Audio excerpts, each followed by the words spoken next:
main streets of America, busy retail stores serve the people of their communities. These shoppers spend billions of hard-earned dollars, and they want the best values those dollars can buy. These customers are, at other times and on other days, people with many different jobs, different needs.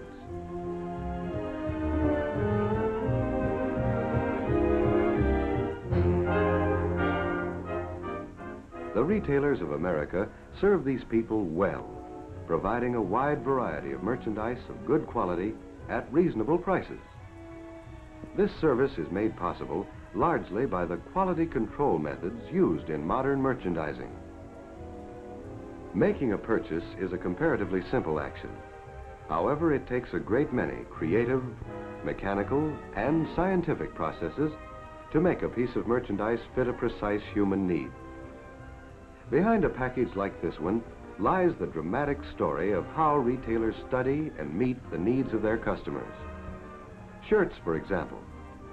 Men want shirts that fit well, smooth-fitting collars that hold their shape. Their wives like shirts that launder easily, shirts with long-wearing collars and cuffs.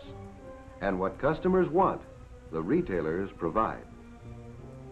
Months before the shirts reached the store, experienced shirt buyers carefully selected the fabrics which make the kind of shirts the customer wants.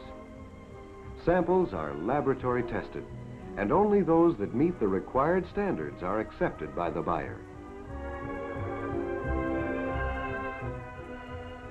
Now that the approved fabrics have been selected, let's visit the cotton mill with one of the buyers to see how the high quality specified is maintained during production.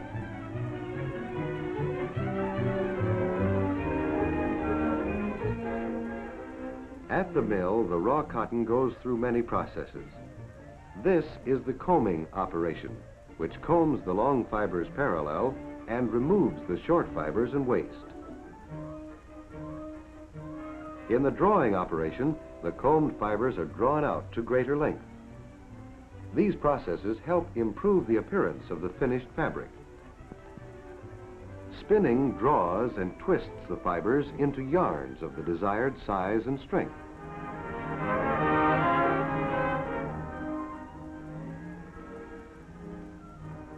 The yarns are woven into fabrics on power looms. At speeds too fast for the human eye, the shuttle races back and forth, carrying with it the filling yarns, which are woven with the warp yarns to form the fine broadcloth from which the shirts will be made. But before the fabric is ready to be tailored, it goes through many finishing operations. In mercerizing, which produces a smooth, silky finish, the cloth is treated with caustic soda while it is held under tension. Finally, the fabric is sanforized, processed so it will not shrink more than 1% in laundering. Having assured himself that the broadcloth meets required standards, the buyer orders it delivered to a manufacturer. He reviews the features he wants. For instance, the cuffs and collars must be made of long-wearing material, and shoulders cut with plenty of fullness. Now the buyer follows through by visiting the shirt factory. Specifications and patterns are given to shirt factories all over the country to maintain uniformity of product. With painstaking accuracy, skilled craftsmen cut the parts for many shirts at a time, from fabrics piled 100 or more layers deep.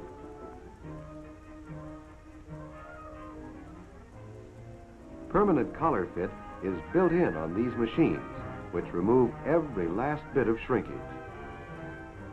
These collars, as well as the cuffs, are constructed from extra sturdy material to ensure long life. And now to the laboratory, where merchandise is tested, a major step in quality control. This is a test to determine how much the fabric will shrink. Samples are carefully measured and marked, then given a thorough washing in the type of machines used by commercial laundries. Samples are pressed dry and flat so they can be accurately measured again and the exact degree of shrinkage determined. If the fabric is sanforized, it must not shrink more than 1%. The collar and cuff materials are tested for toughness and durability.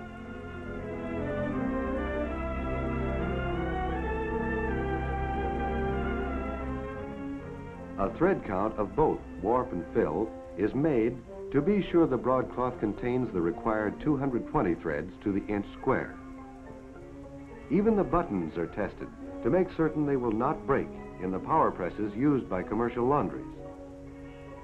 Those samples that fail the test are rejected long before the merchandise reaches the retail store. All of this testing has but one purpose: to provide the customer with sound merchandise of good value. How long a shirt will wear is a topic of frequent discussion among the nation's housewives, and that goes for sheets too. Housewives want sheets that are smooth and closely woven, good-looking sheets, but they must be sturdy enough to stand up under frequent washings at home or in commercial laundries. A label like this on a muslin sheet is insurance of long and satisfactory service, service proved by laboratory tests and controls. For instance, the weight of sheets must be kept uniform continuously. A good sheet should last for several years of normal use. In this laboratory test, which duplicates home laundering conditions, the sheets are washed again and again. This chemical test shows how much of the weight of the sheet is sizing, a starchy material usually required for proper finishing during manufacture. It must be kept to a minimum so that customers receive full value in sturdy cotton, not starch. The sizing is removed in a chemical bath. Then the samples are rinsed, dried, and weighed again to see how much of the original weight consisted of sizing. Among other tests is this one for tensile strength, an accurate measure of the amount of force it takes to pull the sheeting fabric apart. These tests and others like them, conducted year after year, make it possible for the retailer to provide customers with merchandise of uniform quality. Blankets, for instance. There's a big story in the quality controls required to provide real value in an all-wool blanket. Control starts with the raw material, wool. Various types are selected and blended. Soft and springy for a nap that will stand up, sturdy fibers for long wear. Several variations of a blanket may be presented for the buyer's consideration.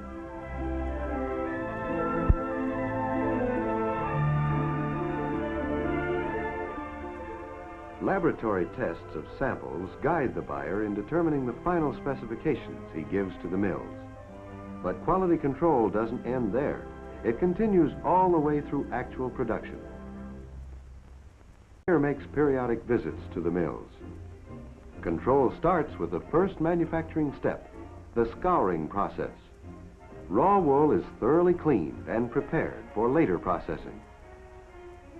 The cleaned wool is then carded, a process which removes the shorter fibers and material unsuitable for high-quality woolens and arranges the long fibers so they can be spun into yarn. Spinning draws the wool fibers out and twists them into the sturdy yarns required for blanket weaving. The spun wool is woven into blanketing material on wide looms, hundreds of them, all working at once in a large factory like this.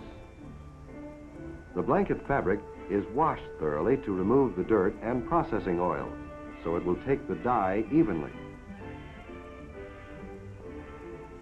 Dyeing is an essential step in making high-quality blankets, for the color must remain true through many years of service.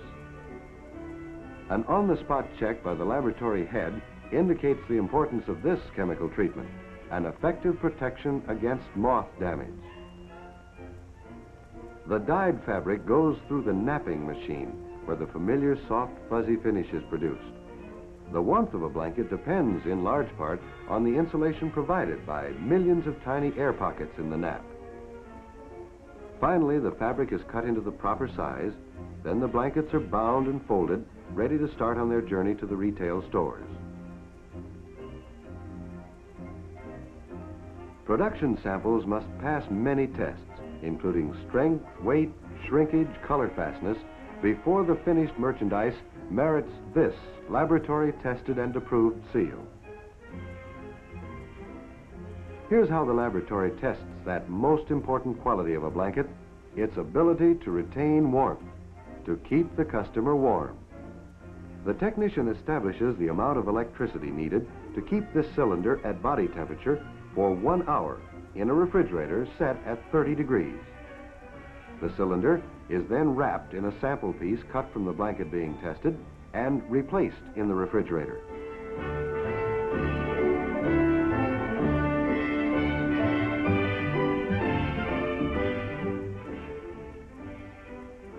The amount of electricity it now takes to keep the cylinder at body temperature for 1 hour is measured, and the difference between the two readings is an accurate measure of the warmth retaining quality of the blanket. Moth damage is an ever-present menace to wool.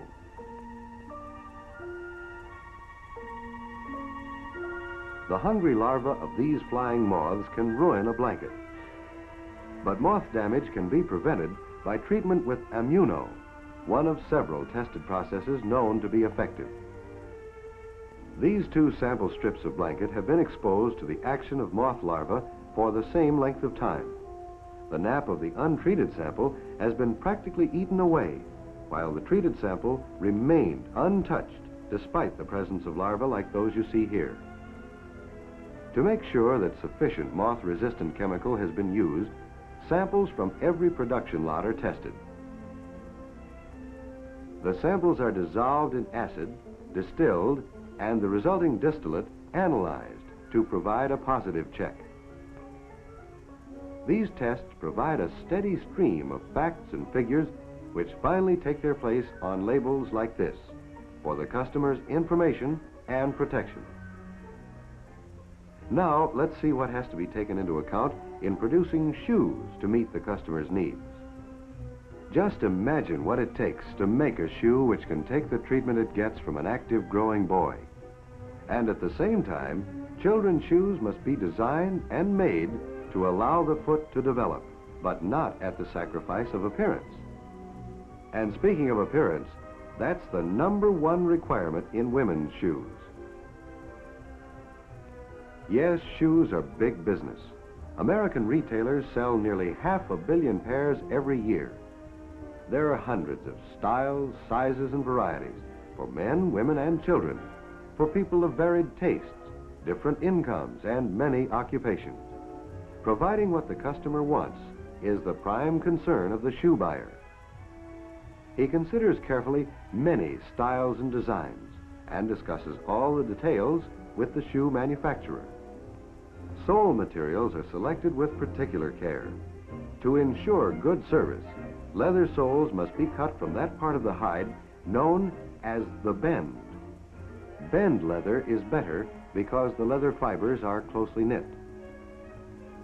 Sole leathers and other components are tested both before and after production. This abrasion test is a check on the sturdiness of sole leathers.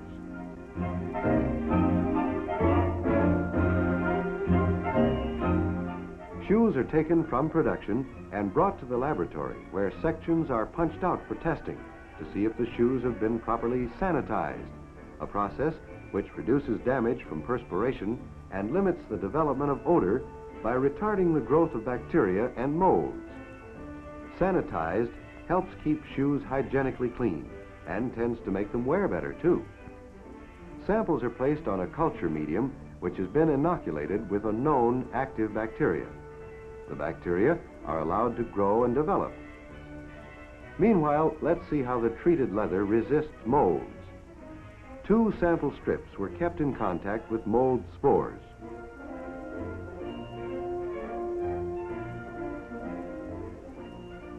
The sanitized sample has completely resisted mold growth, while the untreated sample shows what would have happened to an untreated shoe subject to the same conditions.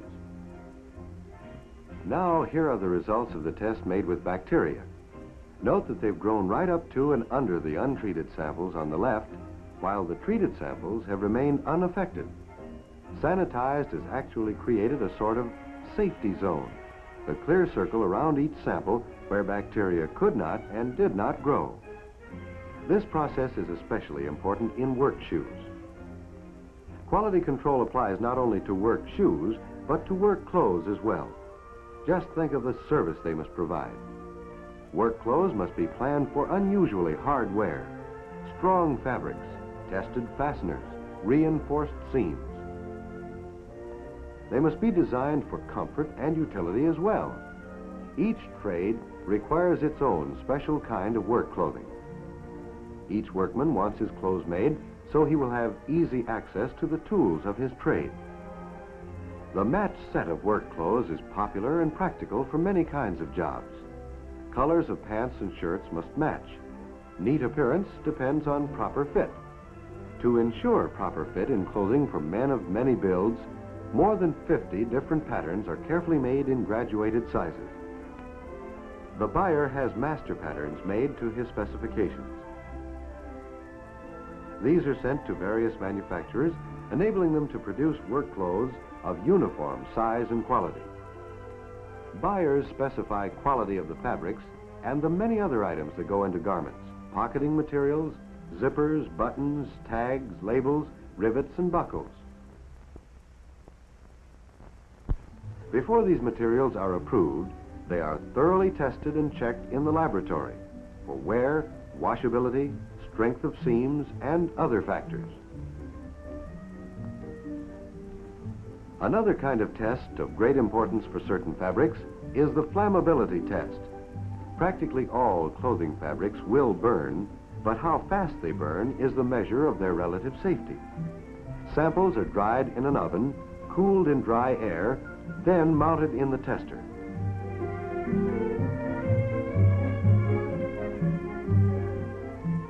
The small flame is applied to the fabric sample for 1 second, and the rate of burning is recorded. This highly flammable material is obviously not safe. A slow rate of burning is satisfactory.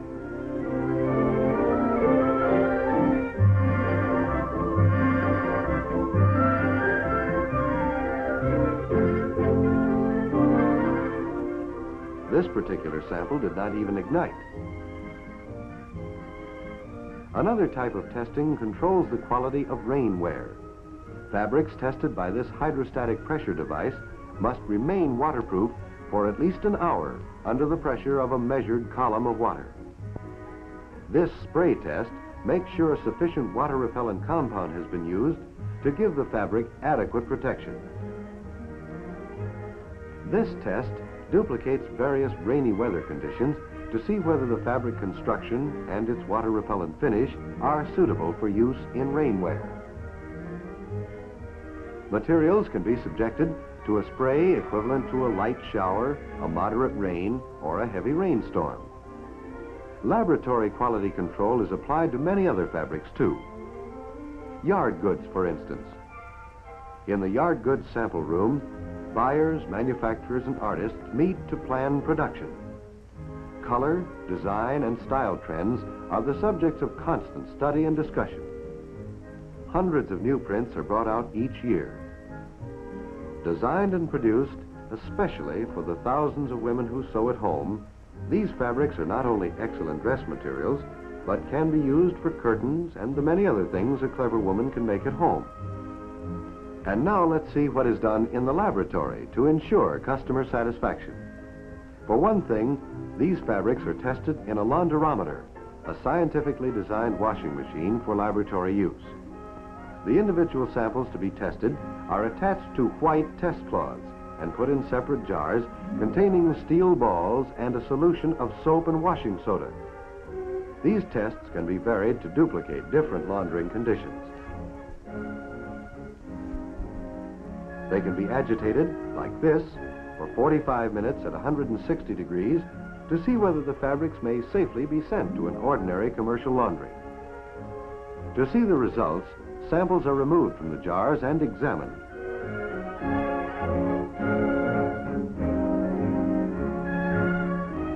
This sample has failed the test, coloring the wash water, fading, and staining the white test cloth.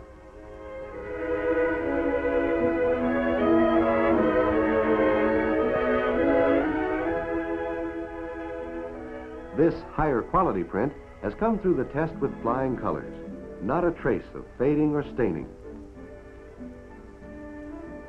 In these machines, called fadeometers, the exact degree of light fading can be tested for cottons, drapery, and upholstery materials, and fabrics used for making outdoor wear. Samples are exposed to rays of light relatively brighter than the sun, more than long enough to determine resistance to fading. At the end of the test, the part of the sample exposed to the light is compared with the part which was protected from the light.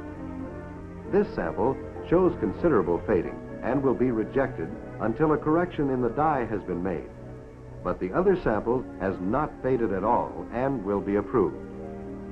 Printed or dyed fabrics are tested for crocking to see whether the dye will rub off and stain other materials. This fine quality print did not stain the test cloth, but the other test cloth shows the result of a test on a fabric which was not approved. Colors may also fade and run due to the action of perspiration. This test will determine whether any of the textile fibers will be affected. Each sample is placed against a test cloth woven in strips of wool, rayon, silk, cotton, acetate, and nylon, wetted in synthetic perspiration, and then held under pressure and placed in an incubator kept at body temperature. Later, the samples are removed from the incubator and examined for color fading and staining of the test cloths. This sample has stained all of the strips of fabric, while the satisfactory sample has stained none of them. There's a very special test for acetate fabrics of certain colors for gas fading, which means color change due to atmospheric gases produced when air comes in contact with hot metal. And so the work of laboratory testing as a means of quality control continues. The fascinating application of scientific research and analysis to the problems of producing satisfactory merchandise for the customers in America's retail stores. The merchandise which, once it has been tested and approved, is stocked and sold by the retailers as a genuine service to the people in their communities. The continuing job of creating merchandise to meet precise human needs, is made possible only by modern methods of quality control. Whether it's hosiery, a pair of shoes, a shirt, or whatever the customer buys, it must represent the best value possible at the price. And responsible retailers can offer just such values, largely because of the part played by quality control in modern merchandising.